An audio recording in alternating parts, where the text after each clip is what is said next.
पाकिस्तान में तेजी से इल्हाद के बढ़ते हुए रुझान के खौफ से पाकिस्तानी हुकूमत ने मेरा चैनल ब्लॉक कर दिया है, जिसकी वजह से आप मेरी वीडियोस तो देख सकते हैं लेकिन चैनल नहीं।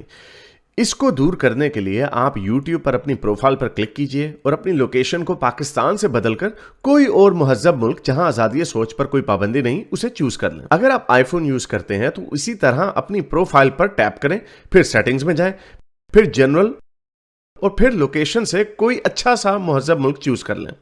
अगर आप एंड्रॉयड इस्तेमाल करते हैं तो उधर भी लोकेशन चेंज कर सकते हैं।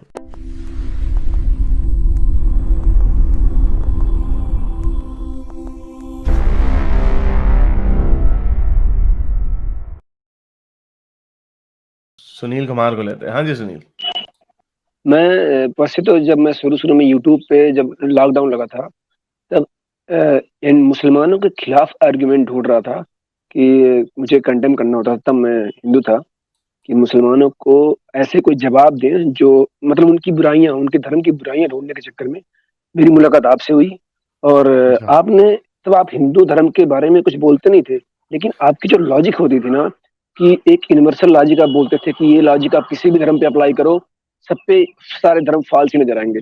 वो मैंने अप्लाई किया हिंदू धर्म पे और मुझे लगा कि ये भी झूठा है, इसलिए हम भी निकल गए। हालाँकि तब आप कंडेम नहीं करते थे, हिंदू धर्म के बारे में कोई भी लफ़्ज़ नहीं बोलते थे, जब आप अकेले रहते थे। और मैं मुसलमानों के फ़ेवर में एक बात करना चाहता हूँ आपसे कि अगर जैसे कि अल्लाह ताला कुरान के बारे में जो भी बोल देते हैं और वो मैसेज क्लियर नहीं होता है और फ़िरके बढ़ जाते हैं और वो कहते हैं कि सारे फ़िरके जहन्नम में जाएँगे, एक फ़िरके को छोड़ के, तो उसमें उनका उन लोगों की गलती नहीं होगी ना? मेरे ख़्याल से मैसेज देने वाले ने ही मैसेज क्लियर नहीं किया है। जैसे मैं अभी आपसे एक सेंटेंस बोलूँ कि गालिब को रोको मत जाने दो, ये मैं बोल दूँ। आप इससे 2 मतलब निकाल सकते हैं हम्म, कि मैं बोला हूँ कि गालिब को रोको मत, जाने दो। आप ये हम्म, भी निकाल सकते हैं कि गालिब को रोको, मत जाने हाँ दो। जाना।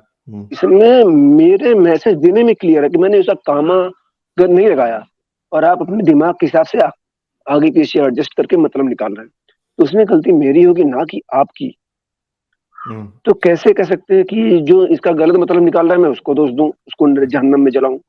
Exactly, exactly. और ये इतना बड़ा, और ये जो पास्कल वेजर की जो भी हमने पहले बात की ना, ये मसला मुसलमानों के इस्लाम के अंदर भी है। 72 फिरके होंगे, 73 होंगे या 72 होंगे, उनमें से एक जन्नत में जाएगा। ओ यार, बाकियों का क्या कसूर है? उनके मुकल्लिद, उनके जो इमाम हैं, उनकी तशरीहें उन्होंने गलत कर दी हैं। 4 इमाम हैं, उनके इमामों के नजरियात मुख्तलिफ हैं।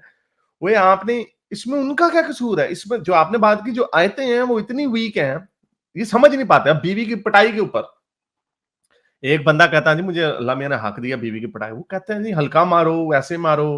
उसने, भाई आप, कोई कहता है नहीं ठीक है, सही तरीके से जब तक सीधी ना हो उसको उसकी ठुकाई किए जाओ।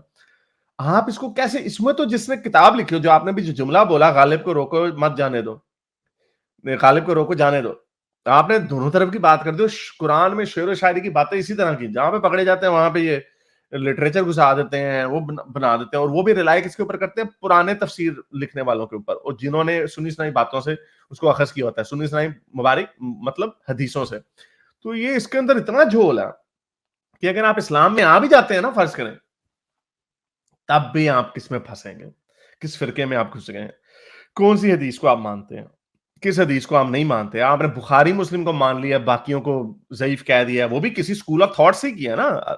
आजकल जो चलती है सुन्ना.com वगैरह पे, ये अल अलबानी को दौरे जदीद का सबसे बड़ा मुहद्दिस माना जाता है कि वो, उन्होंने ग्रेडिंग किया कि फलानी हदीस सही है, हसन सही है या फिर ज़ईफ है।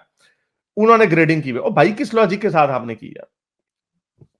एक मैं देख रहा था हदीस, वो ना एक हदीस किसी रावी से थी, उसने, उसके अंदर बात तो सही लिखी हुई थी, लॉजिकल लग रही थी बात, लेकिन उसने कहा कि ये जो रावी है वो, उसका हमारे पास और कोई हवाला नहीं है, इसलिए इसको हमने ज़ईफ कर दिया। भाई लेकिन जो उसने लॉजिक दिया है, उस लॉजिक का क्या होगा? अल्लाह मियां का ये कैसा सिस्टम है कि उसने हमें एक इल्म दिया है, लेकिन हम उसे उनको यूज नहीं कर सकते, क्योंकि जो रावी था वो हमें पता नहीं है कौन है। ये इन्होंने इंसानों के बनाए हुए म्यार हैं, और इस वजह से जो फिरके बटे हैं, इस चीज का सबूत है। आप इस्लाम मुसलमान हो भी जाए ना 72 में से, आपने आपने उधर भी 72 दरवाजे हैं, एक दरवाजा है जिसमें जन्नत है, बाकी 71 दरवाजों के अंदर खाई है। तो आप क्या करेंगे? पहली बात जो आपने की थी कि हिंदुइज्म के ऊपर आप बात नहीं करता, और वाकई में अभी भी ज्यादा नहीं करता, ये तो टुन्नी घसीट के हमें ले आते हैं बीच में। कोई इतना इंटरेस्ट नहीं है हमें, मैंने तो अपनी कौम को सीधा करना। लेकिन जो यूनिवर्सल लॉजिक है, फिर वही बात आती है, अकली तौर के ऊपर हमने बात करनी है। जो यूनिवर्सल लॉजिक है वो हर चीज के ऊपर अप्लाई करती है।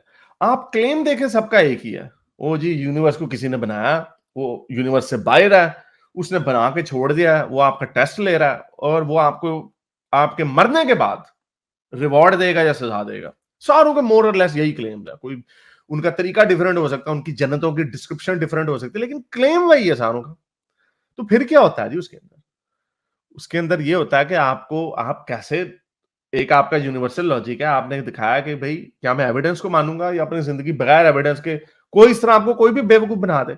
और यही वजह है कि आप फिर कौन से मजहब को चूज करेंगे। वो भी वही कह रहा है, वो उसके पीछे अपनी दलील है, उसके पीछे अपनी दलील है, उसके पीछे अपनी दलील है, किसको मानोगे? तो ये यूनिवर्सल लॉजिक जो है ना, ये सारे रिलीजन्स पे इक्वली अप्लाई करती है। इसलिए मैं कहता हूं कि ये कहना जरूरी नहीं है कि खुदा है या नहीं है, ये कहना जरूरी है कि खुदा है तो कौन सा वाला। ये आप, अगर खुदा है भी तो वो ये वाला खुदा नहीं हो सकता जो हमारे मजहबों ने हमें बताया। तो चले, बहुत शुक्रिया आने का, थैंक यू। मेरे इस नेक काम को जारी रखने के लिए मुझे पेपैल या पेट्रियन पे जरूर सपोर्ट कीजिए, ताकि मैं अपना पैगाम ज्यादा से ज्यादा लोगों तक पहुंचा सकूं।